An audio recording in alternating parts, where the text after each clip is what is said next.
Você está prestes a ver a história da Bíblia de uma forma totalmente nova e envolvente. Este vídeo é mais do que uma simples narrativa. É uma experiência transformadora que revelará segredos e nuances que muitos nunca exploraram. Vamos explorar o Antigo e o Novo Testamento, desde a criação do mundo até a morte dos discípulos de Jesus. Agora, antes de iniciarmos essa jornada épica, conto com você para deixar o like nesse vídeo. Isso não apenas apoia nosso trabalho, mas também faz com que esse vídeo chegue a mais pessoas. Este não é apenas mais um vídeo, é a oportunidade de explorar a Bíblia como você nunca viu. No começo, antes mesmo de tudo se iniciar, só existia Deus. Ele, sendo eterno, não teve um começo nem terá um fim, sendo a fonte de tudo o que existe, um ser que está além de qualquer ideia de origem. Deus não foi criado, ele é o Criador supremo de todas as coisas. Sua existência é atemporal, sendo ele o Pai da eternidade, um atributo que é parte essencial e exclusiva de sua natureza divina. Foi nesse ponto inicial que Deus, no ato inicial da criação, deu origem aos céus e à terra. Em um processo criativo que culminou no sexto dia, Deus formou o homem à sua imagem e semelhança, conferindo à humanidade um papel único no vasto cenário da criação. Adão e Eva, nossos primeiros antepassados, foram inicialmente criados como seres perfeitos, puros e inocentes. Eles desfrutavam de uma proximidade íntima com Deus, vivendo harmoniosamente no belo jardim do Éden, onde cuidavam da criação divina como responsáveis zelosos. Contudo, a queda aconteceu quando Adão e Eva cederam ao pecado, desencadeando uma espiral espiritual que afetou toda a raça humana, já que todos estão ligados a Adão. Desse casal surgiram 2 filhos, Caim e Abel. A tragédia se abateu sobre a humanidade quando, movido por inveja, Caim se tornou o primeiro assassino da história ao matar seu próprio irmão. Mesmo diante dessa queda, a misericórdia de Deus permaneceu. Adão e Eva, mais tarde, foram abençoados com outro filho chamado Sete. A partir da descendência de Sete, formou-se uma linhagem que cultivava uma profunda devoção a ele. No entanto, não demorou para que a maldade e a violência se propagassem pela terra. Diante desse cenário, Deus tomou a decisão de purificar a humanidade que ele próprio havia criado. No meio desse contexto sombrio, destaca-se a figura de Noé, um homem justo. Em resposta à corrupção generalizada, Deus optou por trazer um juízo sobre a terra por meio de um dilúvio.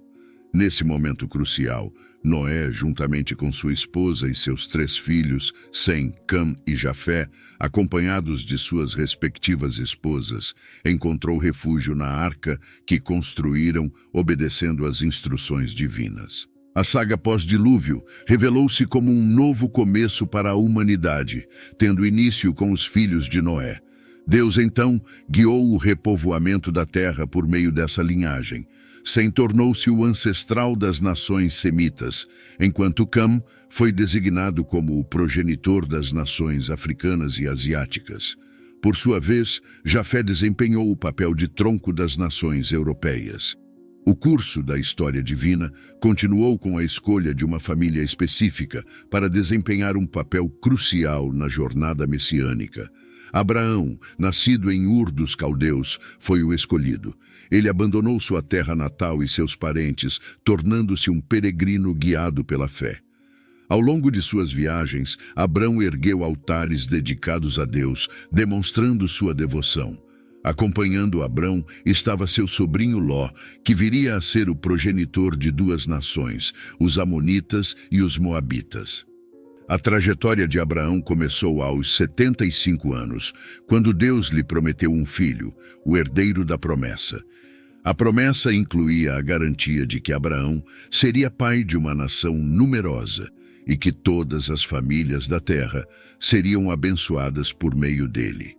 Contudo, após 11 anos de espera sem a concretização da promessa, Sara, sua esposa, desacreditou na promessa divina.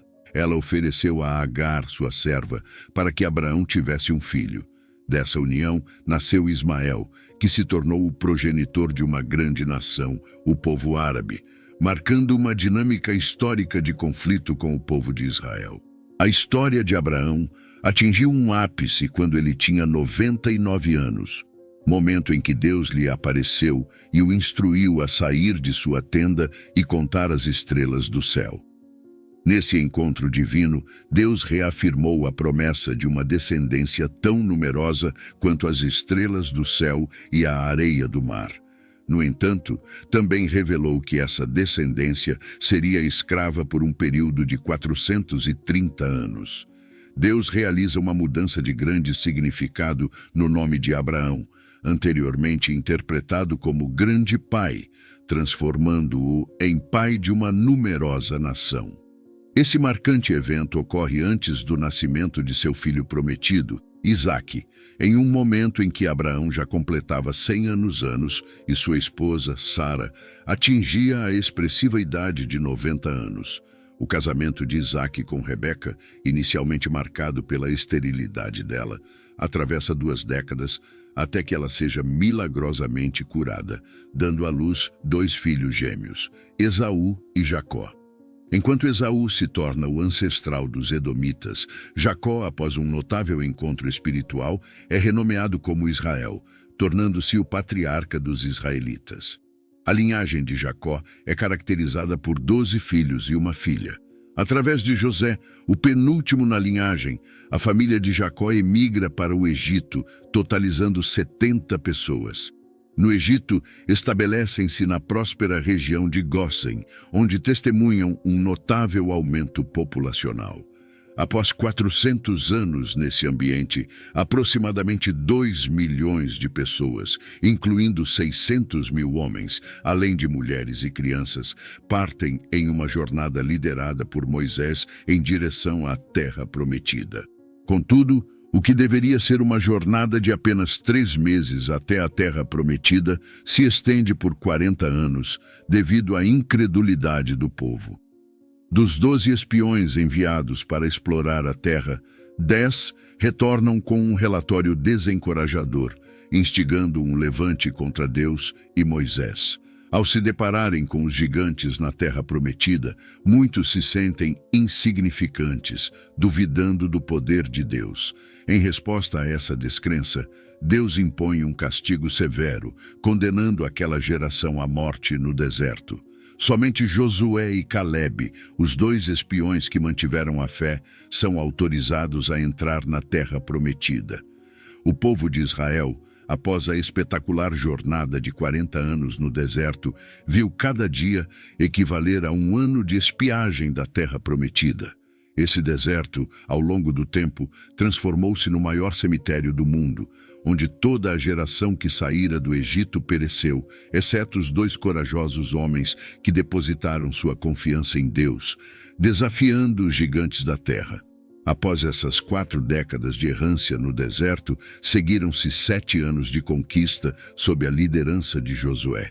Contudo, mesmo após essa fase, permanecia uma considerável porção de terra a ser conquistada. Josué, um fiel servidor de Moisés, conduziu o povo à Terra Prometida, atendendo a um chamado divino e sendo agraciado com uma capacitação extraordinária. Com a morte de Josué, inaugurou-se um longo período de 330 anos, conhecido como o período dos juízes, caracterizado por uma governança teocrática marcada por instabilidade espiritual e altos e baixos na trajetória de Israel. Durante o tempo dos juízes, o povo seguia os impulsos do coração, resultando na opressão por diversos inimigos, decorrente da dureza de coração dos israelitas. Nesse período, Deus ergueu líderes notáveis como Gideão, Jefté, Sansão e Samuel para conduzir Israel em tempos críticos. Após esse longo período, uma nova era se iniciou com a instauração da monarquia. Influenciado pelas nações vizinhas, o povo de Israel ansiava por um rei, manifestando uma preferência por lideranças humanas em detrimento do governo divino. Samuel, o último juiz, ungiu Saul como rei sobre Israel. O reinado de Saul, que se estendeu por 40 anos, começou com humildade, mas culminou em soberba, crueldade, rebeldia e apostasia. Posteriormente, Davi assumiu o trono, reinando por igualmente 40 anos. Transferindo a capital de Hebrom para Jerusalém, seu governo foi marcado por notável êxito. Davi fortaleceu seu reino, acumulou riquezas, expandiu territórios, triunfou em batalhas e, acima de tudo, manteve uma profunda comunhão com Deus. Apesar de cometer sérios pecados, inclusive transgressões contra Deus, sua família e o povo, Davi demonstrou sincero arrependimento e recebeu o perdão divino, estabelecendo-se como um homem segundo o coração de Deus. Após a liderança de Moisés, Israel foi governado por um notável sucessor, o Messias, e posteriormente por Salomão, filho deste último. Reinando por 4 décadas, Salomão, movido por uma súplica sábia, recebeu de Deus não apenas sabedoria, mas também riquezas. Durante seu governo, ele se destacou em seu tempo, sendo conhecido por edificar o majestoso Templo de Jerusalém e estabelecer um período de paz. Contudo, as muitas esposas de Salomão levaram seu coração à corrupção, e apenas na velhice ele se voltou para Deus, arrependendo-se de seus pecados. Esses 120 anos de Reino Unido, desde Saul até Salomão, contém narrativas complexas. Saul caiu nas malhas da feitiçaria, Davi se enredou no laço do adultério, e Salomão, apesar de começar seu reinado com grandiosidade, acabou caindo nas garras da idolatria. Deus, atendendo ao desejo do coração do povo por reis, permitiu que sofressem as consequências dessa escolha imprudente. Após a morte de Salomão, o reino foi dividido devido à recusa de seu filho Roboão em atender ao clamor popular por alívio nos impostos. O governo suntuoso de Salomão, financiado pela tributação pesada sobre os trabalhadores, culminou em uma transição tumultuada. Os trabalhadores oprimidos por impostos abusivos aproveitaram a mudança de governo para exigir mudanças. Quando suas reivindicações não foram atendidas, não puderam mais alinhar-se ao novo rei. Diante disso, 10 das 12 tribos conspiraram contra Roboão, seguindo Jeroboão I como seu novo líder. Assim, formou-se o Reino do Norte, com Samaria como capital, uma entidade que persistiu por 209 anos. Durante esse período, o Reino do Norte teve 19 reis de 8 dinastias diferentes, nenhum dos quais demonstrou piedade. Todos se desviaram de Deus, seguindo os caminhos estabelecidos por Jeroboão I. Este último, temendo que seus súditos fossem politicamente atraídos pelos reis de Judá, decidiu utilizar a religião como ferramenta política. Construiu templos em Betei, Gilgal e Berseba no Reino do Norte, colocando bezerros de ouro para induzir o povo à adoração, manipulando a fé por interesses políticos. Essa fase sombria marcou um período em que a religião foi explorada como instrumento de poder no Reino do Norte. Cada um dos 19 reis que sucederam no Reino do Norte trilhou o caminho da impiedade e da perversidade, nenhum deles demonstrando um verdadeiro anseio por Deus. Nesse cenário, o Senhor ergueu profetas corajosos, encarregados de denunciar não apenas os desvios dos reis, mas também as práticas questionáveis dos profetas movidos por interesses próprios e dos sacerdotes que se deixavam corromper pelo dinheiro. Nesse período crucial, surgiram figuras proféticas notáveis, como Amos, Oséias e Miqueias.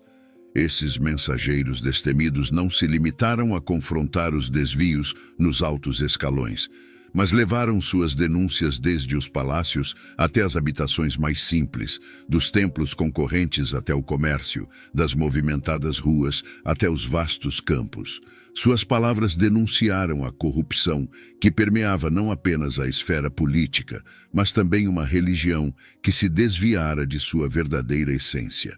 Apresentaram as acusações divinas contra os poderes executivo, legislativo e judiciário, todos maculados pela corrupção, destacando ainda as feridas da injustiça social e da opressão econômica.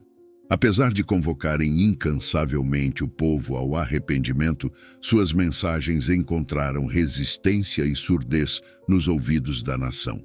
Durante o reinado de Acabe, uma figura controversa, sua esposa Jezabel, introduziu em Israel a perniciosa crença em Baal, o deus cananeu associado à prosperidade.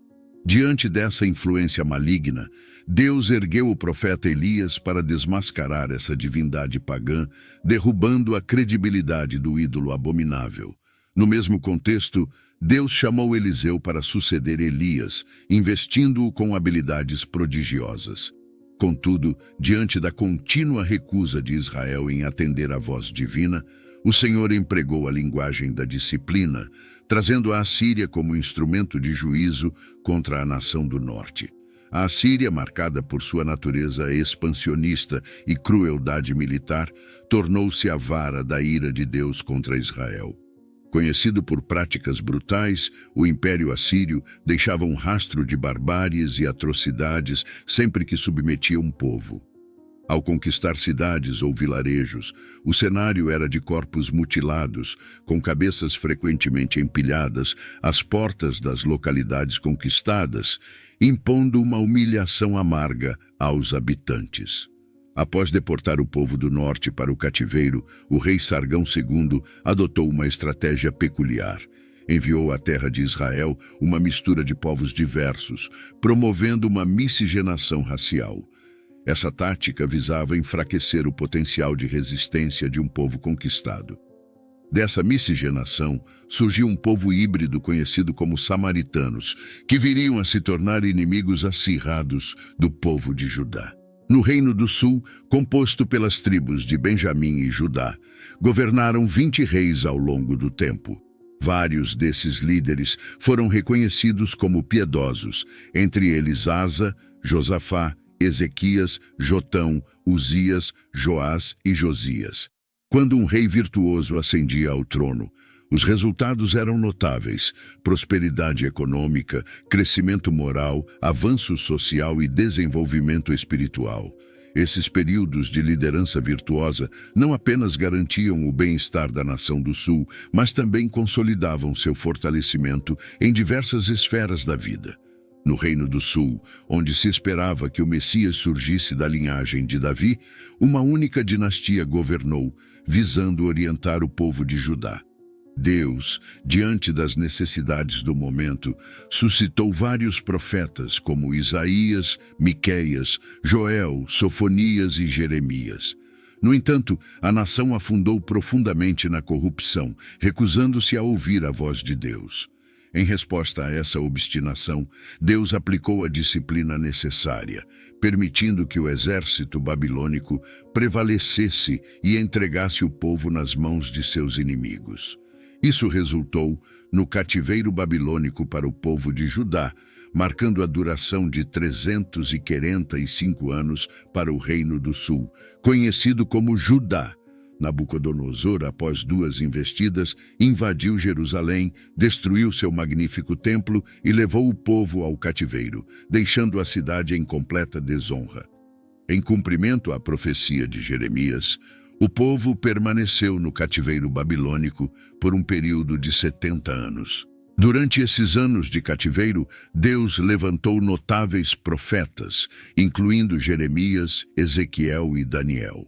Esse período sombrio proporcionou a purificação do povo da idolatria e, mesmo diante das adversidades, viu o surgimento das sinagogas.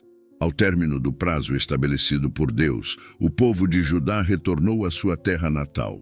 Nesse intervalo, a Babilônia já havia caído nas mãos do Império Medo-Persa. Ciro, anunciado por Deus 200 anos antes de seu nascimento, desempenha o papel crucial de libertador do povo judeu, abrindo caminho para seu retorno à terra de Canaã.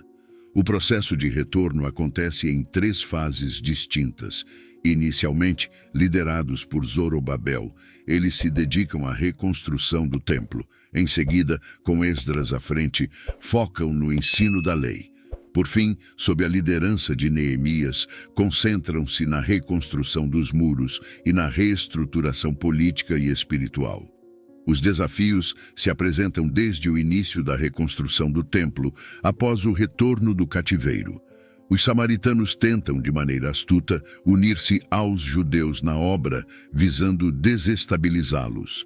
Após a rejeição dessa parceria, os samaritanos partem para ameaças e, em uma segunda etapa, enviam uma carta ao rei Artaxerxes, acusando os judeus de conspiração contra o reino medo-persa. Diante dessa perseguição, a reconstrução do templo foi paralisada por cerca de 20 anos.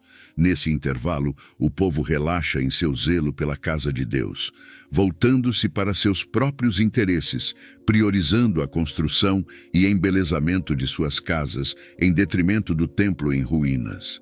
Deus, então, levanta os profetas Ageu e Zacarias para convocar o povo ao arrependimento. A mensagem impactante desses profetas provoca um rápido e profundo retorno do povo, que demonstra entusiasmo para concluir a reconstrução do templo.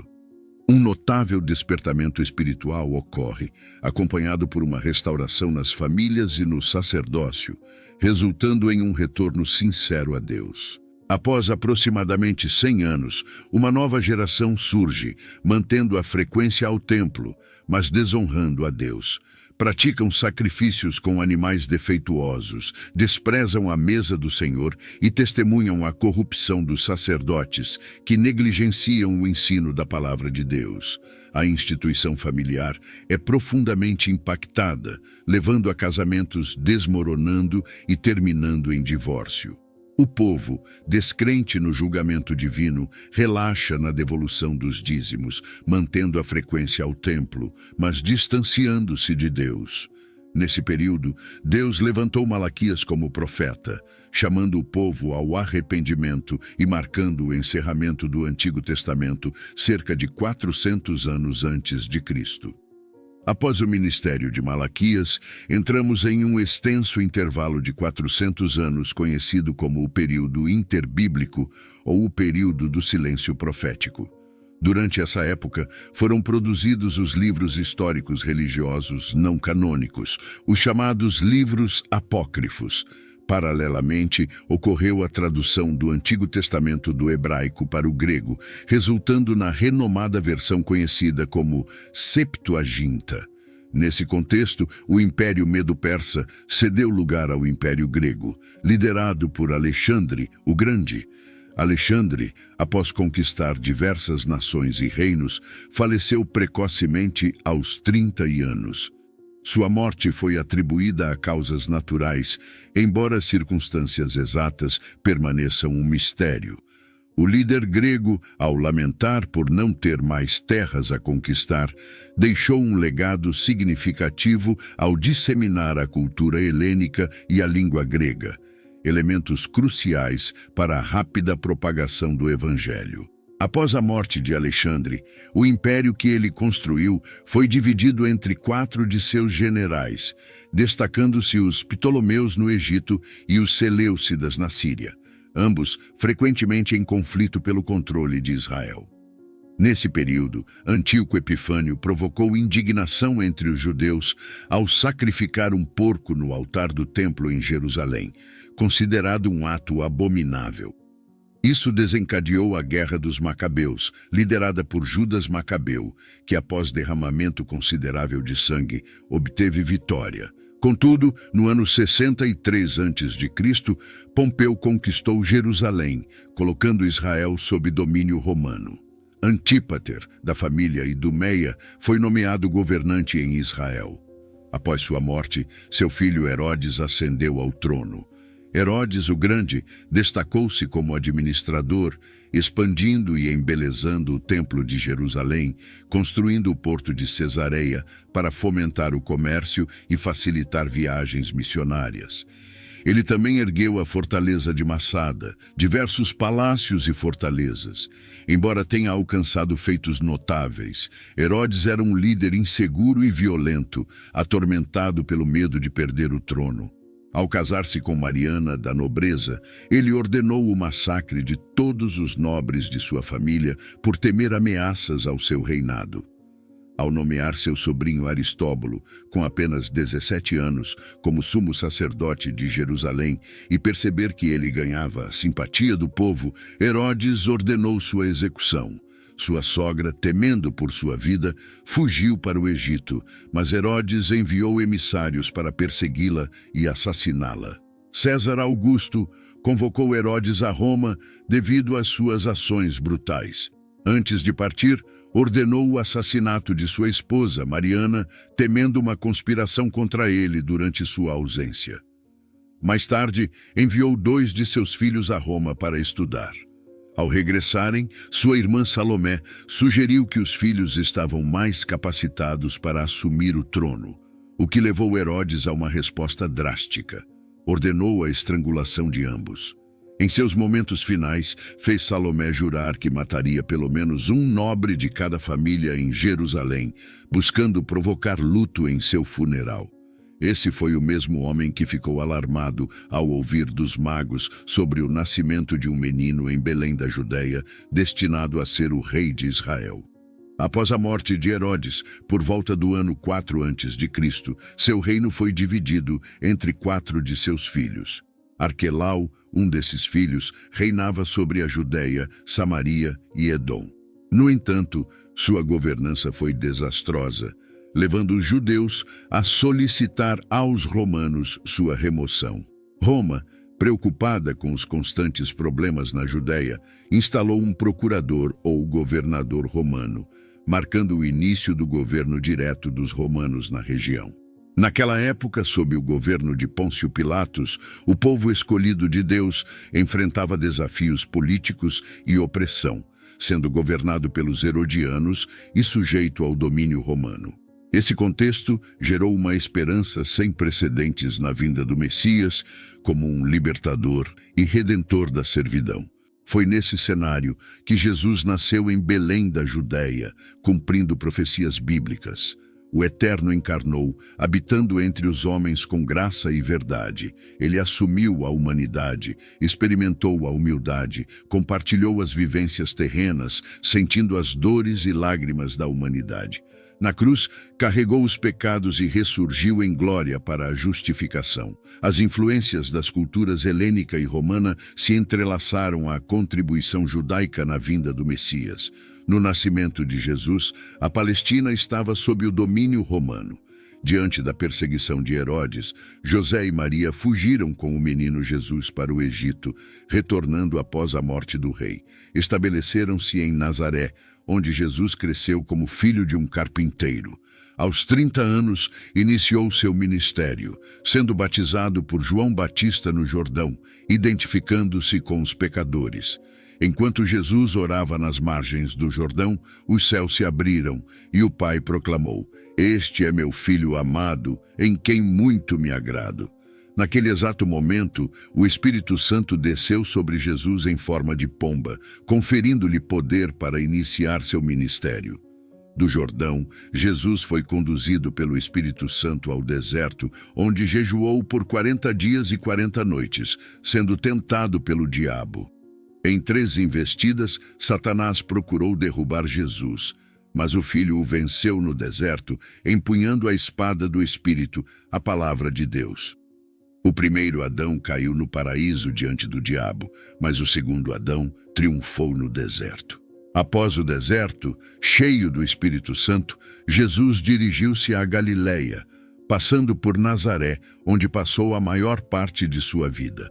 Na sinagoga, Jesus leu o rolo do livro de Isaías, declarando que o Espírito do Senhor estava sobre ele, ungindo-o para pregar, curar e libertar. Jesus escolheu 12 homens como apóstolos, investindo tempo significativo para treiná-los e discipulá-los. Percorreu a Galileia, a Pereia, Samaria e Judéia, pregando em diversos locais, desde sinagogas até lares, proclamando sua mensagem a multidões e pequenos grupos. Jesus andou fazendo o bem por toda parte, libertando aqueles oprimidos pelo diabo. Curou enfermos, alimentou famintos, restaurou a visão aos cegos, fez os paralíticos andarem, deu audição aos surdos, purificou os leprosos, libertou os possessos e até ressuscitou os mortos. Ele foi a suprema revelação de Deus aos homens, conhecido como Emanuel, Deus conosco, sendo a própria manifestação divina em forma humana.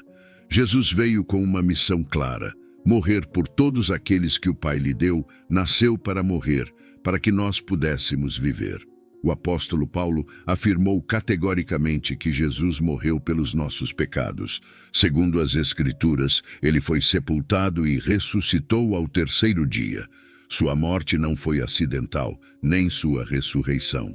O diabo usou artifícios para demovê-lo da cruz, mas Jesus marchou para ela como um rei em direção à coroação. Na cruz, esmagou a cabeça da serpente e triunfou sobre principados e potestades, expondo-os ao desprezo.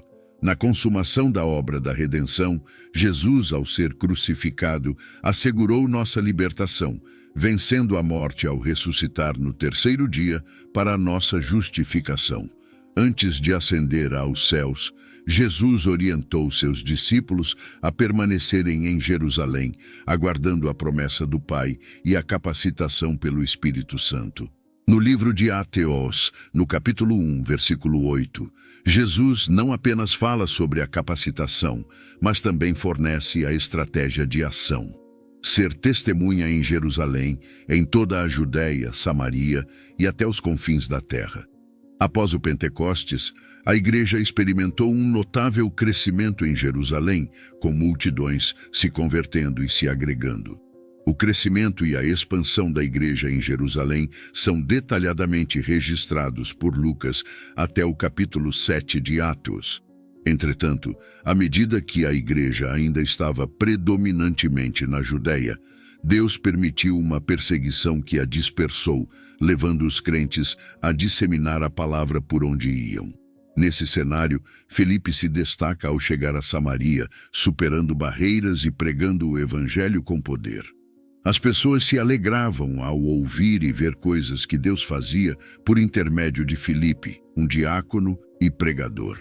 Filipe, sob a imposição de mãos dos apóstolos Pedro e João, comunicava a mensagem tanto por meio da palavra como por meio de ações, impactando profundamente os que ouviam e observavam. A influência transformadora do Evangelho ultrapassou as barreiras de Israel, tendo Saulo de Tarso, antes um perseguidor da igreja, convertido durante sua jornada a Damasco. A igreja de Antioquia da Síria emerge como um epicentro de missões transculturais, marcando o início de uma significativa expansão. Barnabé e Saulo embarcam na primeira viagem missionária, estabelecendo igrejas em diversas regiões, como Galácia, Perge, Derbe, Icônio e Listra, ao mesmo tempo em que constituíam presbíteros para liderar essas comunidades. Na segunda viagem missionária, Paulo e Silas, direcionados divinamente, alcançam as províncias da Macedônia e Acaia, fundando igrejas em Filipos, Tessalônica, Bereia e Corinto. Partindo de Antioquia da Síria, Paulo compartilha suas orientações e ensinamentos por meio de cartas às igrejas em Gálatas, Corinto e Tessalônica. A terceira viagem missionária destaca-se pelo período de 3 anos que Paulo dedica a Éfeso, a capital da Ásia Menor, onde ele escreve cartas à igreja de Corinto. Éfeso, uma cidade cosmopolita com mais de 300 mil habitantes, é caracterizada pelo grandioso templo da deusa Diana e um palácio de mármore 4 vezes maior que o Partenon de Atenas, uma das 7 maravilhas do mundo antigo. Nesse contexto, igrejas são estabelecidas em toda a província, abrangendo Esmirna, Pérgamo, Tiatira, Sardes, Filadélfia, Laodiceia, Colossos e Hierápolis. É importante mencionar que, devido à fome nos anos do imperador Cláudio, houve a expulsão dos judeus de Roma, conforme registrado em Atos 18, versículo 2. Paulo, determinado a levar auxílio aos necessitados na Judéia, realiza uma coleta significativa entre as igrejas gentílicas. Antes de partir para Jerusalém, adverte os presbíteros de Éfeso sobre as adversidades e prisões que o aguardam, demonstrando sua dedicação ao ministério de proclamar o Evangelho da graça de Deus, sem considerar sua própria vida. Antes do embarque, Paulo escreve sua carta mais importante, a Epístola aos Romanos, onde compartilha seu desejo de visitar a capital do Império, Roma, e posteriormente seguir até a Espanha, levando consigo a mensagem da fé. Entretanto, ao chegar a Jerusalém, é preso e transferido para Cesareia, enfrentando acusações pelos judeus durante 2 anos sob a supervisão dos governadores Félix e Festo. Diante da possibilidade de ser entregue ao Sinédrio, que planejava sua morte, Paulo, como cidadão romano, opta por ser julgado em Roma. Durante a viagem, o navio naufraga, mas todos a bordo são milagrosamente salvos, cumprindo a promessa divina feita a Paulo. Na ilha de Malta, após ser mordido por uma víbora venenosa, Deus o protege e Paulo realiza milagres curando os enfermos da ilha. Os malteses providenciam tudo o que é necessário para a jornada de Paulo a Roma. Lá, ele permanece 2 anos em prisão domiciliar, evangelizando a guarda pretoriana, incentivando os crentes e escrevendo cartas às igrejas de Efésios, Filipenses, Colossenses e Filemão. Após ser libertado, escreve a primeira carta a Timóteo e a carta a Tito. Contudo, a partir de 64 d.C., com a perseguição política à igreja intensificando-se, Paulo é novamente preso, desta vez em uma masmorra, enfrentando condições adversas. No dia 17 de julho do ano 64, um catastrófico incêndio consumiu a cidade de Roma, com mais de 1 milhão de pessoas. Nero, o imperador, observou do alto da Torre de Mecenas o horrível espetáculo das chamas devorando a cidade. Durante 7 noites e 6 dias, as chamas engoliram Roma, deixando 70% da cidade destruída. Dos 14 bairros, 10 foram devastados pelo fogo, proporcionando a Nero uma oportunidade para culpar os cristãos pelo incêndio, uma vez que os últimos 4 bairros, densamente povoados por judeus e cristãos, escaparam da destruição. Iniciou-se então uma brutal perseguição à igreja. A falta de madeira não impediu a fabricação de cruzes, dada a quantidade de crentes crucificados. Amarrados em postes cobertos de piche, os cristãos eram queimados vivos para iluminar as noites de Roma, resultando em um verdadeiro massacre. Da sua segunda prisão, Paulo escreveu sua última epístola, a segunda carta a Timóteo. Nela, relatou a iminência do seu próprio martírio e expressou a gloriosa esperança de receber a coroa da justiça. Por volta do ano 67, o veterano apóstolo foi degolado, deixando um bendito legado para as gerações posteriores. O Novo Testamento, escrito ao longo de 50 anos, inclui 4 livros biográficos, os 4 evangelhos. Destes, 3 são sinópticos, vistos de perspectivas diferentes. Mateus, escrito para os judeus, enfatiza Jesus como o rei dos judeus, apresentando um relato mais judaico, com o maior volume de citações do Antigo Testamento. Marcos, destinado aos romanos, destaca Jesus como servo, concentrando-se nas obras do Mestre mais do que em seus ensinamentos. O Evangelho de Lucas, voltado para os gregos, é escrito por um médico gentio, historiador e viajante, e destaca Jesus como o Filho do Homem perfeito, realçando sua vida de oração e ministério realizado no poder do Espírito Santo. João, ao final do 1º século, confrontou o gnosticismo, uma heresia que negava a divindade de Cristo. Sua abordagem única busca mostrar que Jesus é verdadeiramente Deus e verdadeiramente homem. João destaca 7 milagres específicos realizados por Jesus e apresenta 7 declarações "Eu sou", enfatizando que Jesus compartilha os atributos divinos e realiza as obras de Deus. No Novo Testamento, o livro de Ateós, considerado histórico, relata os eventos relacionados à igreja primitiva, desde sua origem até sua expansão para Roma. 3 igrejas desempenham papéis cruciais nesse avanço: Jerusalém, Antioquia e Éfeso, impactando 4 províncias do Império: Galácia, Macedônia, Acaia e Ásia Menor. Atos, ao contrário de outros livros, não possui uma conclusão definitiva, pois a história da Igreja continua e nós, como herdeiros, continuamos a trajetória iniciada no Pentecostes. Além disso, o Novo Testamento abrange as cartas do apóstolo Paulo às igrejas de Roma, Gálatas, Éfeso, Filipos, Colossos e Tessalônica, bem como correspondências pessoais a Timóteo, Tito e Filemão. Uma carta de autoria desconhecida, direcionada aos judeus tentados pela perseguição, é conhecida como a Carta aos Hebreus. Adicionalmente, encontramos as cartas gerais escritas por Tiago, Pedro, João e Judas. Finalizando o cânon do Novo Testamento, temos o livro escatológico, o Apocalipse, narrando a vitória triunfal de Cristo e de sua igreja, escrito pelo apóstolo João na ilha de Patmos por volta do ano 96. Muito obrigado por embarcar conosco nessa incrível jornada pela história da Bíblia. Espero que tenham aproveitado tanto quanto nós. Agora quero pedir um pequeno favor que pode fazer toda a diferença. Compartilhem esse conteúdo fascinante com amigos e familiares. A Bíblia tem o poder de tocar vidas, e ao compartilhar, vocês estão proporcionando a oportunidade de mais pessoas se conectarem a essa fonte de conhecimento. Vamos espalhar essa luz juntos. Compartilhem o vídeo e convidem outros para embarcar nessa jornada. E não se esqueçam de ficar de olho no próximo vídeo que vai aparecer na tela. Prometo que será tão envolvente quanto este. Que Deus o abençoe e eu te espero no próximo vídeo.